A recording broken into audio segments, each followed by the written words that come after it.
জাতীয় নাগরিক পার্টি এনসিপির পক্ষ থেকে আমাদের যেই 5টি সিটি কর্পোরেশনে আমাদের প্রাথমিক মনোনীত প্রার্থী তাদের নাম ঘোষণা করছি। ঢাকা দক্ষিণ সিটি কর্পোরেশন নির্বাচনে এনসিপি মনোনীত মেয়র পদপ্রার্থী জনাব আসিফ মাহমুদ সজীব ভুইয়া।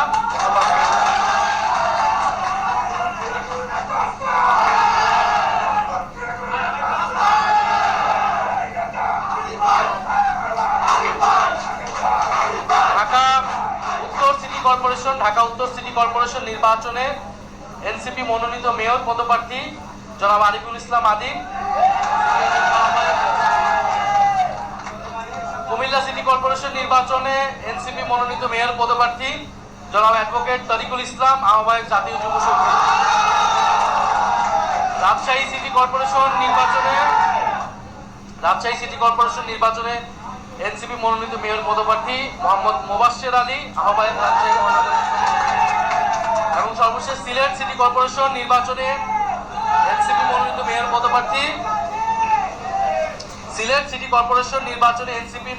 মেয়র পদপ্রার্থী অ্যাডভোকেট আব্দুর রহমান আফজাল, আহ্বায়ক সিলেট মহানগর এনসিপি।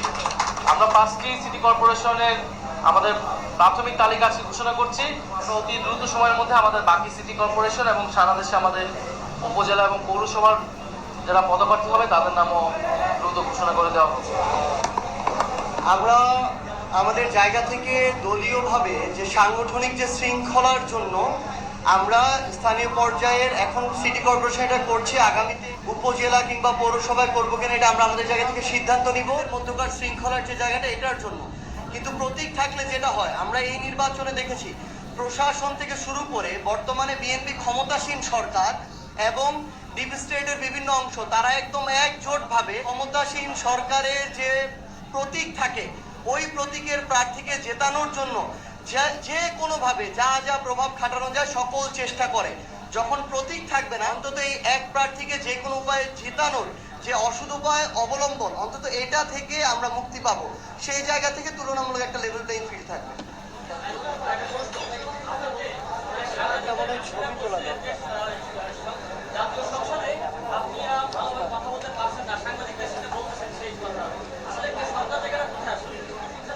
আফজাল ভাই পর্যন্ত একটু দাঁড়ান। সংসদে তো আপনারা আজকেও দেখেছেন যে এখানে বিরোধী দল ফ্লোর দেওয়া হচ্ছে না। সরকার দলের ট্রেজারি বেঞ্চ থেকে মন্ত্রীরা কথা বলছে, সময় তারা 15 মিনিট 20 মিনিট করে কথা বলছে। ফলে সংসদকে তারা এক ধরনের কুক্ষিগত করার চেষ্টা করছে। ফলে সেই জায়গা থেকে সাংবাদিক ভাই আপনাদের মাধ্যমে আমরা দেশবাসীকে আমাদের বক্তব্যগুলো জানাতে চাই। আপনারা যদি দেখেন জনগুরুত্বপূর্ণ ইস্যু বলেন, প্রশ্ন বলেন, দেশে এখন যে ইস্যুগুলো চলতেছে, জ্বালানি সংকট চলতেছে, দেশে আরো যে সমস্যা, সেগুলো কথা কম হচ্ছে সংসদে।